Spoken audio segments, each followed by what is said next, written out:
और आपका आज वीडियो में स्वागत है। आज जो वीडियो में लेकर आए उसका टाइटल है बांग्लादेश के स्कूल्स की किताबों में भारत के बारे में क्या पढ़ाते हैं, बांग्लादेश टेक्स्ट बुक तारीख एपिसोड 775। तो चलिए जानते हैं इस वीडियो में लिखने से पहले इस वीडियो के चैनल का ओरिजिनल लिंक आपको हमारी वीडियो के डिस्क्रिप्शन में मिल जाएगा। सब्सक्राइब करिए, लाइक करिए, शेयर करिए, फॉलो करिए चैनल को। उसके लिए मैं लोग चैनल का लिंक इंस्टाग्राम में लिंक भी हमारी वीडियो के डिस्क्रिप्शन में मिल जाएगा। सब्सक्राइब करिए, लाइक करिए, शेयर करिए, फॉलो करें। चलिए देख लेते हैं ये वीडियो। बांग्लादेश में इन दिनों जो कुछ हो रहा है उससे लेकर हिंदुस्तान में दो खेमे बढ़ गए हैं।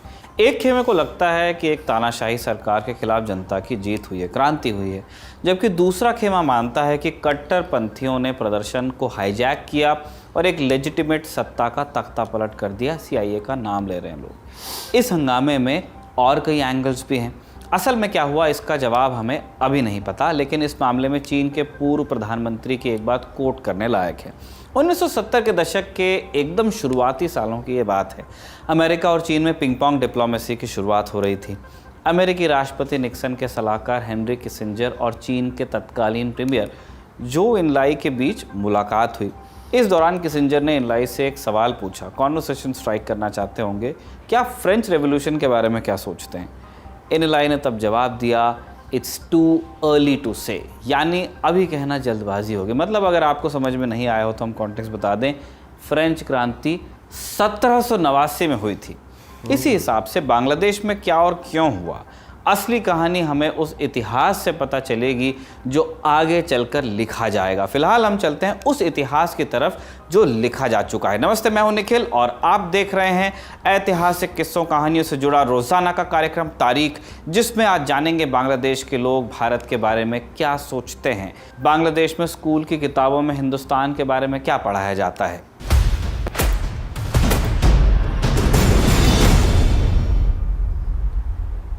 शुरुआत वर्तमान से करते हैं, यानी साल 2024 से। इसी साल बांग्लादेश के सोशल मीडिया पर कुछ नए ट्रेंड्स दिखाई दिए।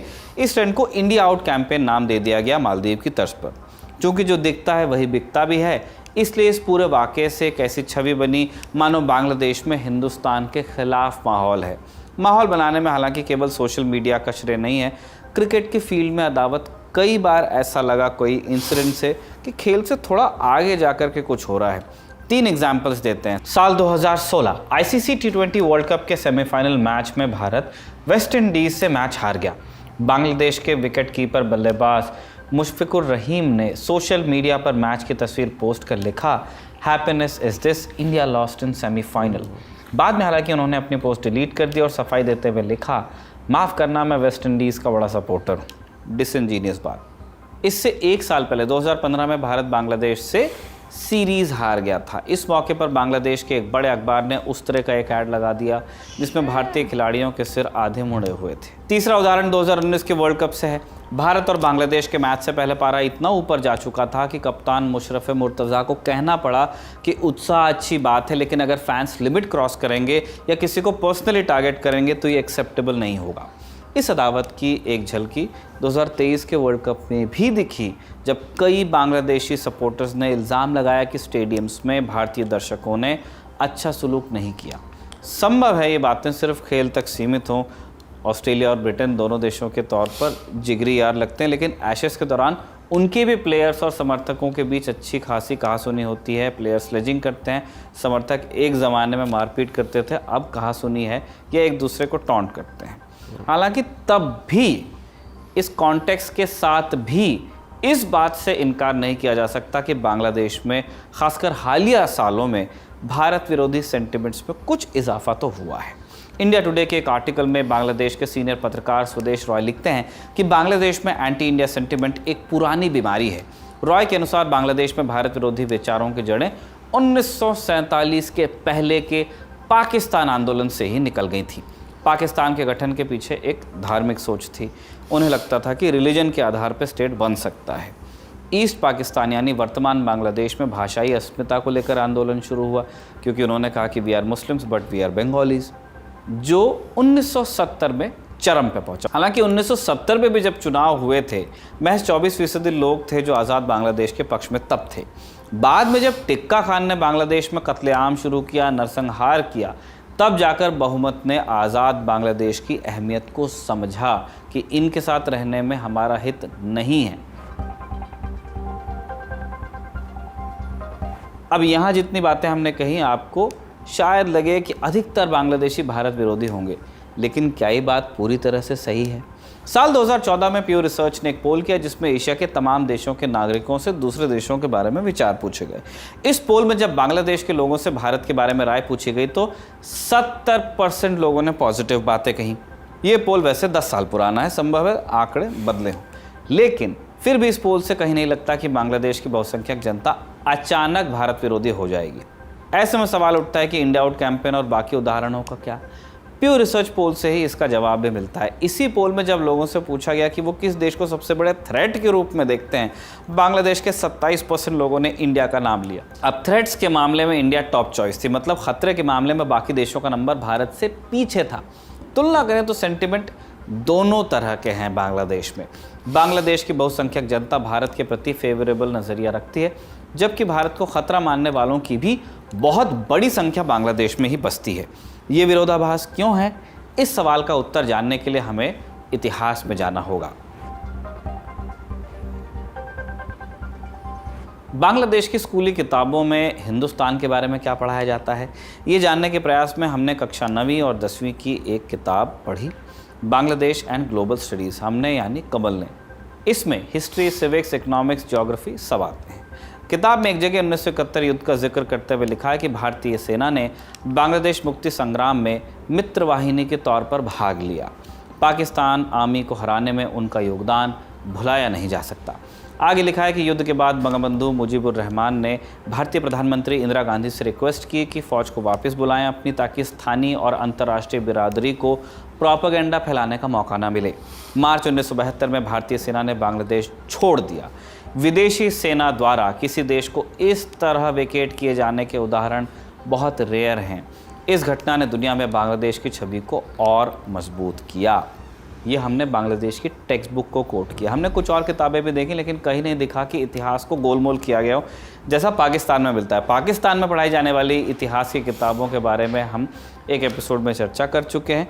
उस लेवल की हेराफेरी बांग्लादेश की किताब में हमें नहीं मिली। बाकायदा अधिकतर जगह 1971 के युद्ध में हिंदुस्तान के योगदान को बताया गया है। क्लास 7th में पढ़ाई जाने वाली हिस्ट्री और सोशल साइंस की किताब कहती है, भारत ने बांग्लादेश की मुक्ति बाहिनी को हथियार दिए, करीब 4000 भारतीय सैनिकों ने अपनी जान दी। इस तरह भारत ने बांग्लादेश की आज़ादी में एक महत्वपूर्ण रोल निभाया। किताबों से इतर कुछ और चीज़ें छानने की कोशिश में हमें साल 2012 की BBC की एक रिपोर्ट भी मिल गई, जिसके मुताबिक नोआखाली में आज भी लोग गांधी को याद करते हैं। पार्टीशन से कुछ समय पहले बंगाल में दंगे शुरू हो गए, तब नोआखाली में हिंदुओं को निशाना बनाया जा रहा था। ऐसे में गांधी नोआखाली गए और गांव-गांव घूमकर लोगों को शांत कराया। BBC की रिपोर्ट के मुताबिक नोआखाली में एक गांधी आश्रम ट्रस्ट बनाया गया है। ट्रस्ट की मेंबर झरनादी चौधरी बताती हैं कि मार्च 1947 में गांधी जब नोआखाली से वापस लौटे, उन्होंने अपने कुछ शिष्यों से वहीं रुकने को कहा और वादा किया था कि एक बार फिर वो आएंगे। उनके कुछ शिष्य इसके बाद हमेशा के लिए नोआखाली में रुके। इनमें से एक चारू चौधरी थे, जिन्हें आज़ादी के बाद ईस्ट पाकिस्तान में गिरफ्तार किया गया और 1971 में बांग्लादेश की आज़ादी के बाद जाकर ये रिहा हुए। BBC की रिपोर्ट बताती है कि गांधी के 4 अनुयायियों की पाकिस्तान की फ़ौज ने हत्या भी कर डाली थी। बांग्लादेश में मौजूद एंटी इंडिया सेंटिमेंट्स को इतिहास के परिप्रेक्ष्य से आप देखेंगे तो इस सोच की जड़ में पाकिस्तान का विचार ही नज़र आएगा। 1971 में बांग्लादेश पाकिस्तान से अलग ज़रूर हो गया, लेकिन एक प्रकार का रेजिड्यूअल थॉट बचा रह गया था। क्या था ये रेजिड्यू थॉट? उदाहरण से आप समझिए। बांग्लादेश का राष्ट्रगान आप पहचानते होंगे, अमार सोनार बांग्ला। इसे गुरुदेव रविन्द्रनाथ ठाकुर ने लिखा, टैगोर भी बोलते हैं।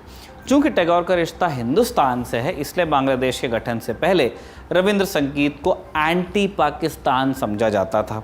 बाकायदा 1971 में टिक्का खान ने जब ऑपरेशन सर्च लाइट शुरू किया, रविंद्र संगीत पर पूरी तरह से बैन लगा दिया गया था। ये विचार 1971 के बाद भी कैसे बचा रहा, अब इसका भी उदाहरण देखिए।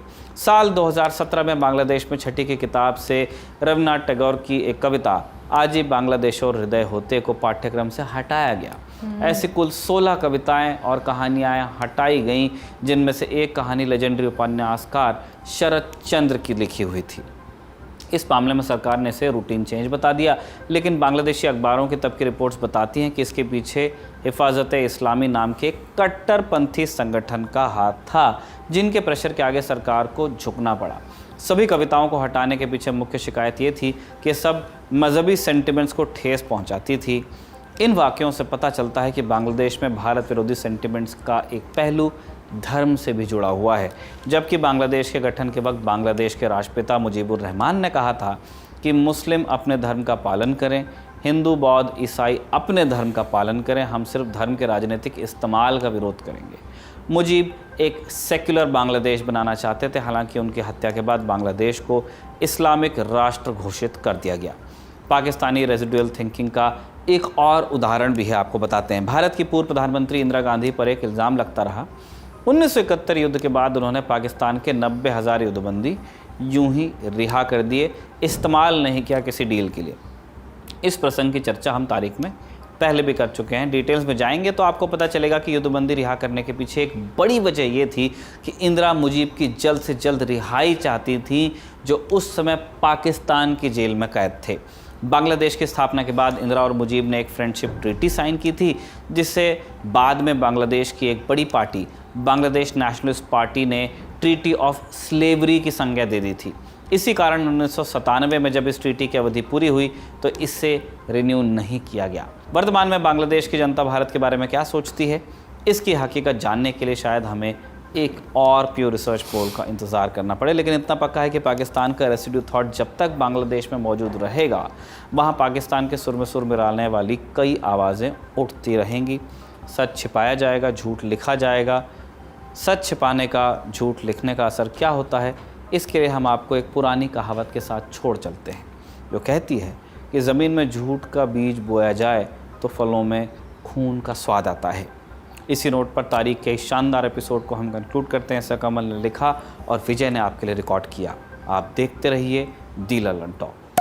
मैंने जब भी जो है ना इतिहास की कोई किताब पढ़ी, हालांकि मैंने बहुत कम किताबें पढ़ी है, लोग तो बहुत ज़्यादा पढ़ते हैं। हाँ, एक चीज़ जो है मैं मानता हूँ कि भाई पाकिस्तान में जो स्कूल लेवल पर या कॉलेज लेवल पर जो है, जो सोशल स्टडीज़ आप कह लें या जो बुक हिस्ट्री से रिलेटेड जो है वो पढ़ाई जाती हैं, वो आप कह लें कि बिल्कुल भी रिलायबल सोर्सेज जो है वो नहीं होते। हाँ, लेकिन जब जो है आप जो लेखक होते हैं उनकी किताबें पढ़ते हैं, ख़ासतौर पर जो आपको ऑनलाइन जो है वो मिल जाती हैं, उसमें आपको जो है ना जो सोशल स्टडी में पढ़ाया जाता है उसके बिल्कुल बरअक्स जो है और इनके ऑपोजिट जो है वो चीज़ें जो है वो देखने को मिलती हैं। एक और चीज़ जो मैंने इतिहास में पढ़ के सीखी है कि भाई जैसे अभी श्रीलंका में, बांग्लादेश में जो है वो चीज़ें हुई हैं, अभी वक्ती तौर पे वो चीज़ें आपके सामने नहीं आएंगी, लेकिन एक लंबा अरसा गुजरने के बाद जो है, जो बड़ी बड़ी जिन्हें हम जो है वो ग्लोबल पावर्स कहते हैं, उनकी तरफ से जब डॉक्यूमेंट्स, सीक्रेट डॉक्यूमेंट्स जो है वो मैं ये नहीं कहूँगा कि लीक किए जाते हैं, वो खुद ही जो है अवाम के सामने जो है, पब्लिक के सामने जो है वो लाए जाते हैं, ताकि वो जान सके, वो पढ़ सकें कि भाई उस टाइम पे उनके साथ जो है वो क्या किया गया था। लेकिन मैं कहूँगी कि अफसोस की बात तो ये है कि शुरू से ये चीज़ें होती आई हैं टाइम टू टाइम। मैंने तो यही चीज़ ऑब्जर्व किया है कि जो चीज़ कोई 100 साल पहले हुई है उसको दोबारा से रिपीट किया गया है और लोग दोबारा से फंसे हैं उसी चीज़ में। हाँ। और उसका कारण मुझे यही लगता है क्योंकि हम लोग पढ़ते नहीं हैं चीज़ों को, हम लोग हिस्ट्री नहीं पढ़ते, हम लोग बहुत सारी ऐसी चीज़ों से अवेयर नहीं होते कि किस तरीके से जो है लोगों को मैनिपुलेट किया जाता है, सिचुएशन को मैनिपुलेट किया जाता है। और मैं बिल्कुल इस चीज़ से अग्री करूँगी कि जैसे वीडियो में बोला भी गया, जो होस्ट थे वीडियो के कुछ लोग जो हैं वो इस पक्ष में हैं, हाँ। मतलब बांग्लादेश के साथ हैं, कुछ लोग जो हैं वो मतलब जो भी स्थिति चल रही है उसके अगेंस्ट हैं। तो मैं ये बात बोलूँ कि मुझे ऐसा लगता है कि हम लोगों को हर किसी का पक्ष सुनना चाहिए और उसके बाद हम लोगों को जो अपने मुताबिक चीज़ें लगती हैं, अपनी अकल के मुताबिक, हमें वो चीज़ जो है वो सोचनी चाहिए। क्योंकि मैं अक्सर ये चीज़ देखती हूँ सोशल मीडिया में, अगर आप कोई ऐसी वीडियो लेकर आते हो ना जो कि आपकी ओपिनियन से मैच नहीं करती, तो आप उसको एक प्रोपोगेंडा का नाम दे देते हो। मुझे लगता है कि आपको हर किसी का पक्ष जो है वो सुनना चाहिए, क्योंकि ये तो फिर उसी तरह की बात होगी ना कि अगर हम लोग को कोई एक ही पक्ष सुनते रहेंगे, हम उसी को करते रहेंगे फॉलो, तो आप फिर आप एक तरह से फोर्स कर रहे हो कि नहीं इसी बात पर यकीन करो। तो मुझे लगता है कि ये चीज़ भी होनी चाहिए, एक फ्रीडम होनी चाहिए कि आप किस तरीके से चीज़ों को एब्जॉर्ब करते हो अपनी समझ के मुताबिक। दूसरा, जहाँ तक टेक्स्ट बुक्स की बात है, बिल्कुल पाकिस्तान में तो मतलब इसी तरीके से मैं कहूँगी कि एक तरह से गलत हिस्ट्री जो है वो पता नहीं कब से पढ़ाई जा रही है कि लोग आज इस तरह के जो है वो बन चुके हुए हैं कि मैं कहूँगी कि एक्सट्रीमिज़म का एक आपको एलिमेंट जो है वो बहुत ज़्यादा मतलब हाईलाइटेड नज़र आता है। और ये अब से नहीं है, 80s से अगर हम लोग बात करें आपको ये सारी चीज़ें जो हैं वो नज़र आती हैं। बांग्लादेश में मैं कहूँगी ये बहुत अच्छी बात है कि उनकी टेक्स्ट बुक्स में जिस तरीके से उनके मित्र दोस्त जो मित्र कंट्री के बारे में मतलब जो पढ़ाया गया, जिन्होंने उनकी हेल्प की, उन्होंने उस चीज़ को टेक्स्ट बुक्स में अपने प्रिजर्व किया और लोगों तक पहुँचाया।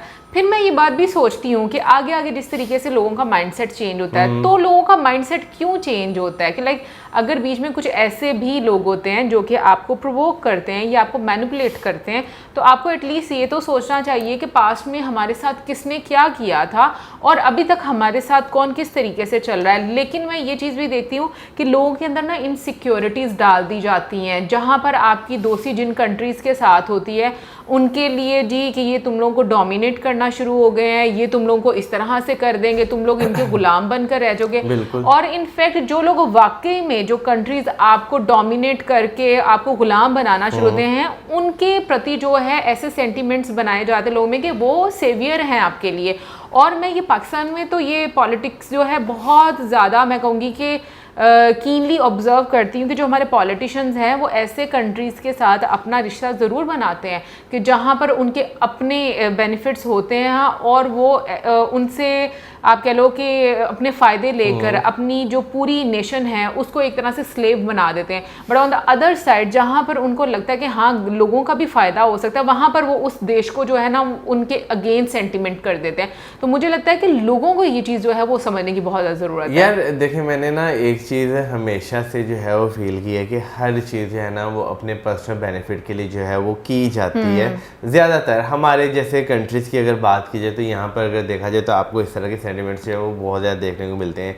दूसरा यार, हिस्ट्री जो है ना मेरा ख्याल है कि वो इस तरह होती है कि जिस टाइम पे पहले चीज़ें हुई होती हैं ना उसके वो यानी कि वो चलती रहती है और जो है ना चीज़ें थोड़ी धुंधली होना शुरू हो जाती हैं, उस जनरेशन के लोग जो हैं वो ख़त्म होना शुरू हो जाते हैं। और जब तक वो जो है ना सेकंड या थर्ड जनरेशन तक वो चीज़ें ट्रांसफ़र होती हैं ना, वो बहुत ज़्यादा जो है ना एक डिफरेंट सिनेरियो के साथ जो है वो प्लेट में रख के जो है परोस दी जाती हैं कि हाँ भाई ये चीज़ें जो है वो हुई थी। क्योंकि बहुत सारे कंट्रीज़ में जो ऑफिशियल डॉक्यूमेंट्स जो हैं जो उस टाइम वो चीज़ें हुई या तो रिकॉर्ड नहीं की जाती या वो सामने नहीं लाई जाती या उन्हें जो है ना वो दफना दिया जाता है। तो ये चीज़ आपको जो है ना बहुत सारे कंट्रीज़ में कॉमन जो है वो देखने को मिलती है। जैसे बीच में फ्रेंच रेवोल्यूशन का भी जो है वो जिक्र जो है वो किया गया। तो जैसे जो चाइना के जो एक्स प्रेसिडेंट थे उनसे जब इसका पूछा गया तो उन्होंने कहा कि भाई ये बहुत जल्दी है कि मैं इस चीज़ के बारे में जो है वो कुछ कह दूं। तो मेरा ख्याल है कि देखा जाए तो भाई हर बंदे का ना एक विजन होता है कि उसने कौन सी स्टेटमेंट कब किस टाइम जो है वो देनी है, क्या लिखना है, लोगों को क्या पढ़ाना है, लोगों को क्या बताना है, ये उस कंट्री पे जो है वो बहुत ज़्यादा डिपेंड जो है वो किया जाता है। मैं बुक्स में पढ़ता हूँ कि एक ही बात को जो है ना बहुत लपेट के जो है वो पढ़ाया जाता है। फिर उसकी रीज़न क्या है कि भाई आपकी जो एक साइकी है उसके साथ जो है वो खेला जा सके। हाँ, जिन लोगों को जो है वो सच जानने का शौक़ होता है, हिस्ट्री पढ़ने का शौक़ होता है, वो फिर डिफरेंट किताबें पढ़ते हैं, डिफरेंट राइटर्स, खासतौर पर इंटरनेशनल राइटर्स जो हैं उनकी बुक्स जो है वो पढ़ते हैं और देखते हैं कि भाई वो सिंक करने की कोशिश करते हैं कि भाई एक्चुअल फैक्ट्स जो हैं वो किस तरह के जो है वो होंगे। क्योंकि बहुत सारी हम भाई अगर डॉक्यूमेंट्री फॉर्म में मूवीज़ भी देखते हैं ना, क्योंकि एक डॉक्यूमेंट्री एक अलग होती है, उसमें जो है ना आपको फिर भी बहुत सारी रियल फुटेजेस जो है वो दिखा दी जाती हैं। लेकिन ऑन द अदर साइड पे जब हम मूवीज़ की बात करते हैं तो मूवीज़ में भी बहुत सारी चीज़ें जो है वो मिर्च मसाला लगाकर जो है वो फिक्शनलाइज कर जो है वो आपके सामने जो है वो लाई जाती हैं। तो मैंने एक चीज़ देखी कि भाई हर बंदा अपने हिसाब से जो है ना वो हिस्ट्री को तोड़ मड़ोड़ कर जो है बेशक वो जो है टेक्स्ट बुक में पढ़ाए, बेशक वो वैसे ही जो है वर्बली जो है डिलीवर करे, हर इंसान करता है। और मुझे एक चीज़ की ये समझ नहीं आती कि आप किसी भी फेथ को फॉलो कर रहे हो, हाँ। आपको इनसिक्योरिटी क्यों है कि लाइक जो दूसरे फेथ के लोग हैं वो आपको डोमिनेट कर जाएंगे। देखो, जिसके कर्म सबसे अच्छे होंगे, जिसका स्वभाव सबसे अच्छा रहेगा, ह्यूमन नेचर है कि वो उसी की तरफ अट्रैक्ट होगा। लेकिन जब आप सुबह शाम हर चीज़ में ये कह दोगे कि भाई हमें इनसिक्योरिटी हो रही है, हमारे सेंटिमेंट्स हर्ट हो रहे हैं बिना किसी रीज़न के, तो मुझे लगता है वहाँ पर आपकी चीज़ें कभी भी सही नहीं हो सकती हैं। वहाँ पर लोगों को एक तरह से कंजर्वेटिव थॉट जो है वो दी जाती है, एक ऐसा ही माइंडसेट जो है वो तैयार किया जाता है। सो मैं ये बात बोलूँगी कि मतलब अभी जिस तरह की किसी भी कंट्री की सिचुएशन थी, मैं सिर्फ बांग्लादेश की बात नहीं करूँगी, मैं श्रीलंका की भी बात करूँगी, मैं पाकिस्तान की भी बात करूँगी, इवन साउथ एशियन रीजन की बात करूँगी कि जितने भी कंट्रीज़ है जहाँ पर स्टेबिलिटी नहीं है, वहाँ पर सिर्फ इंटरनल फैक्टर नहीं होते, ये तो मैं भी मानती हूँ, एक्सटर्नल फैक्टर भी बहुत ज़्यादा होते हैं, जिनकी वजह से इंटरनल फैक्टर जो हैं वो इतने ज़्यादा अफेक्ट कर दिए जाते हैं और मतलब स्टेबिलिटी इस हद तक ख़त्म कर दी जाती है कि वो चीज़ें जो है ना खुद ही उसी डायरेक्शन में जो है वो चलना शुरू हो जाती हैं। तो मैं ये बात ज़रूर बोलूँगी कि बहुत जिस तरीके से आप कह लो कि चीज़ों को मैनिपुलेट करके बताया जाता है, लोगों को बहुत ज़्यादा सीरियसली समझने की ज़रूरत है। क्योंकि मैं ये सोचती हूँ पुराने टाइम में ना हमारे पास कोई मीडियम नहीं था, अब हमारे पास बहुत सारा मीडियम है कि हम लोग इस चीज़ को समझ सकें और हम पहले इंसानियत को ऊपर रख के चीज़ों को समझ सके। तो मुझे लगता है कि हमारे बहुत सारे मसले मसाइल जो है ना वो हल हो जाएंगे। बाकी आप जरूर बताइएगा कमेंट सेक्शन में आपका क्या कहना है इसके बारे में, और इसी के साथ चैनल करें वीडियो से। Good bye.